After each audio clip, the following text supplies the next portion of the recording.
Hi friends, welcome to Manadeepu kitchen. ముందుగా Manadeepu kitchen వీక్షకులందరికీ వికారినామ సంవత్సర శుభాకాంక్షలు. ఈరోజు మనం ఉగాది పచ్చడిని ఎలా ప్రిపేర్ చేసుకోవాలో చూద్దాం. ఈ ఉగాది పచ్చడి షడ్రుచులు: తీపి, పులుపు, ఉప్పు, కారం, చేదు, వగరుల సమ్మేళనం. ఈ ఉగాది పచ్చడిని ప్రిపేర్ చేసుకునేటప్పుడు ముందుగా మనం కొత్త బౌల్ని తీసుకోవాలి. అలాగే బౌల్కి కంకణాన్ని కట్టాలి. దాంతోపాటుగా మన చేతికి కూడా కంకణాలని కట్టుకోవాలి. కంకణం ప్రిపేర్ చేసుకోవడానికి ముందుగా ఒక మామిడాకును తీసుకొని దాని తొడిమని తీసేసి దాని సగభాగాన్ని తీసుకోవాలి. దానిలో ఒక పార్ట్ని తీసుకొని ఈ విధంగా ఫోల్డ్ చేసుకున్న తర్వాత ఒక దారంని ఇంత సైజులో దారం తీసుకొని, అది కూడా వైట్ దారం తీసుకోవాలి.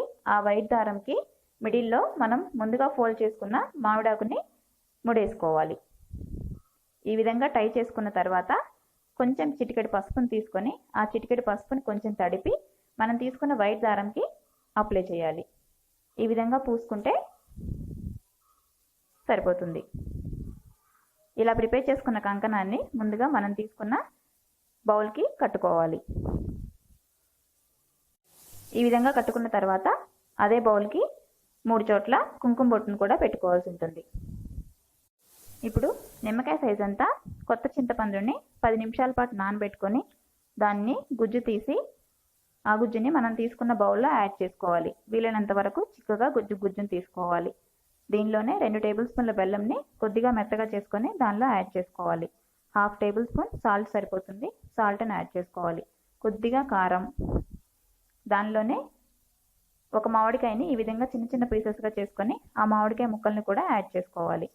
దీనిలో వేప పువ్వుని చిన్న చిన్న పీసెస్గా కట్ చేసుకొని వేప పువ్వుని కూడా యాడ్ చేసుకోవాలి. ఇవన్నీ కలిసే విధంగా ఒకసారి కలుపుకుంటే ఉగాది పచ్చడి రెడీ అవుతుంది. ఈ విధంగా సాంప్రదాయబద్ధమైన ఉగాది పచ్చడిని దేవుడి దగ్గర నైవేద్యంగా పెట్టి మనందరం తీసుకుంటే చాలా మంచిది. ఈ వికారినామ సంవత్సరం అందరికీ మంచి జరగాలని కోరుకుంటూ మన దీపు కిచెన్ తరపు నుంచి మరొకసారి అందరికీ ఉగాది శుభాకాంక్షలు. Thank you.